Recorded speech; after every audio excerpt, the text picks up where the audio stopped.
Salut à tous, c'est Clem. On est cosplayer, on est étudiant, donc on est pauvre. Ou bien on n'est pas encore cosplayer, mais ça nous empêche pas de pas vouloir dépenser des milliers et des cents dans un cosplay.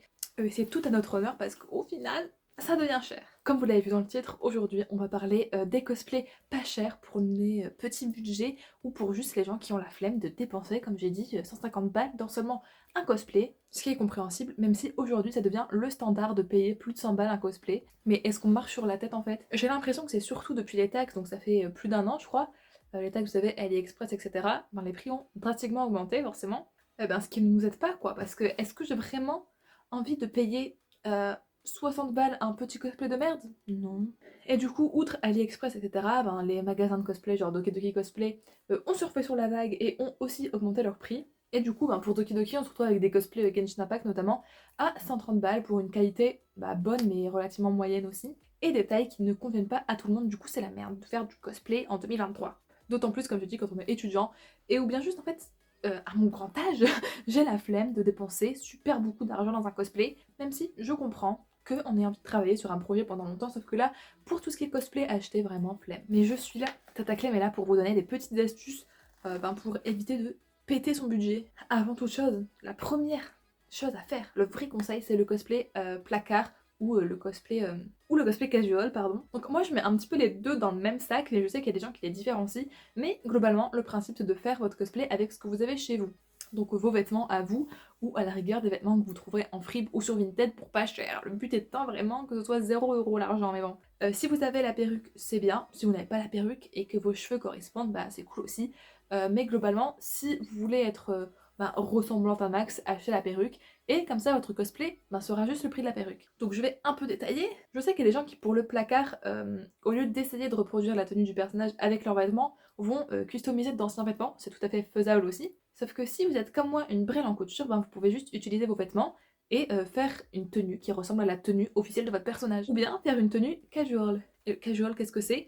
Soit vous êtes un fan de Love Live et il existe merveilleusement des tenues officielles casual, c'est-à-dire des tenues que votre personnage porte dans la vie de tous les jours quand il n'a pas une tenue spécifique. Ou bien soit vous vous inspirez de l'esthétique de votre personnage et de son caractère pour créer sa propre tenue. Donc voilà, vous lui trouvez le petit haut qui va bien, la petite veste qui va bien, le petit bas qui va bien, et quand on vous voit, on dit « Ah ouais, ce personnage-là, il aurait grave pu porter cette tenue ». Et c'est vrai que fut un temps où j'avais l'impression que le cosplay placard ou cosplay casual, n'importe, c'était pas trop démocratisé, c'était même un peu mal vu, en mode genre t'es une sous-catégorie de cosplayer si tu fais ça. Mais pas du tout. Parce que de un, c'est très beau, c'est très stylé, et ça peut donner des trucs de fou, que ce soit si on custom ou si on crée sa propre tenue, enfin, c'est super inventif en vrai.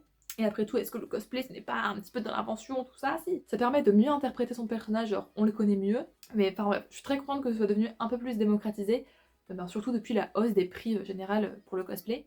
Et c'était surtout les Français, je trouvais, qui critiquaient. Enfin, pour les Français hors de la communauté cosplay. Mais maintenant, tout le monde fait à peu près du cosplay placard ou du cosplay casual.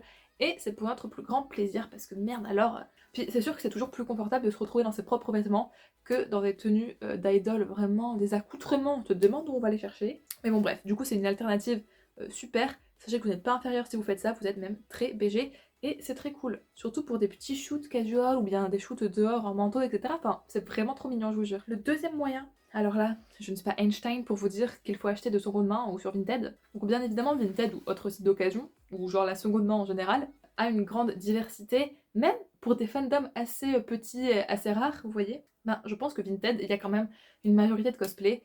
Si vous voulez quelque chose, il sera sur Vinted, je pense, ou dans vos connaissances de cosplay. Enfin, vous voyez, il y a souvent des cosplayers qui passent des annonces en story Insta, comme quoi ils revendent des cosplays. Et souvent aussi, c'est des cosplayers ou des cosplayeuses qui font leur cosplay main et qui du coup revendent à prix assez cassé pour le travail que c'est, leur costume. Donc si vous voulez un super beau costume fait main, c'est aussi une solution. Mais pour les cosplays achetés d'avant, c'est de la seconde main et ça coûte vraiment moins cher. Et je sais qu'il y a beaucoup de fans de Genshin qui me regardent et qui sont cosplayers, et il y a beaucoup de cosplay Genshin sur Vinted, donc au lieu de payer 120 balles, vous allez quand même payer une somme assez importante pour du cosplay. Quoique certains font vraiment des super bonnes offres, genre moi j'ai pris. Mais dites-vous que si vous payez un cosplay Genshin 80 au lieu de 120, c'est quand même 40 € d'économiser, on ne dit pas non.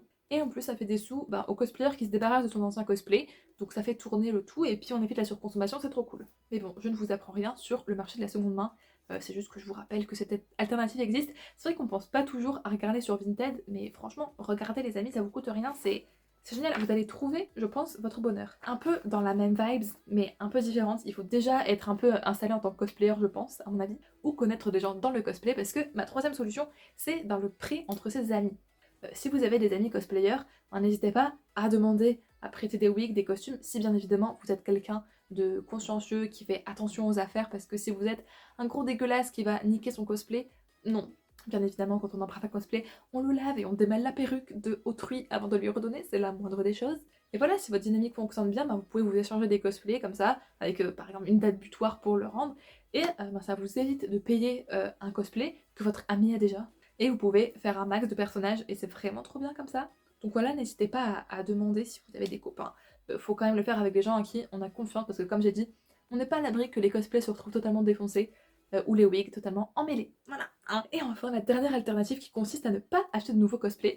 Alors, je m'explique parce que vu comme ça, on se dit mais Clémence, qu'est-ce que tu me fais? C'est tout simplement de réfléchir aux cosplays qu'on a déjà qui pourraient servir pour d'autres personnages. Je pense notamment aux uniformes, par exemple uniformes Love Live qui vont pour toutes les filles du groupe, ou des uniformes plus basiques, je suppose que dans plein d'animés il y a des uniformes, par exemple Kakegori. Certes, il y a des petites différences, mais franchement, on peut s'en passer, ou bien vous pouvez faire vous-même les petites différences. Par exemple, Yumemi, elle a une rose là, vous faites un peu un truc qui ressemble, et tout va très bien. Donc là, je prends l'exemple des uniformes, mais ça peut être plein d'autres trucs. Enfin là, j'ai rien qui me vient spécialement, mais je sais pas, des robes de maid, ou certains costumes qui juste servent à plusieurs personnages. Et c'est pareil pour les wigs, bien sûr, les wigs peuvent servir pour plusieurs personnages, même si c'est pas exactement la même coupe, si ça a la même couleur, la même vibe, etc.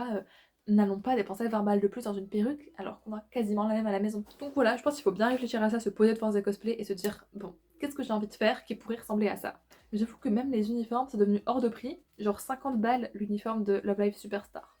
On marche sur la tête. Enfin bref, j'espère que cette vidéo vous aura plu et qu'elle vous aura été utile pour les petits amigos cosplayers qui ont un petit budget. En tout cas, moi, je vais appliquer ces conseils dès maintenant pour mes futurs cosplays, même si le cosplay, ça reste une passion chère, qu'on se le dise.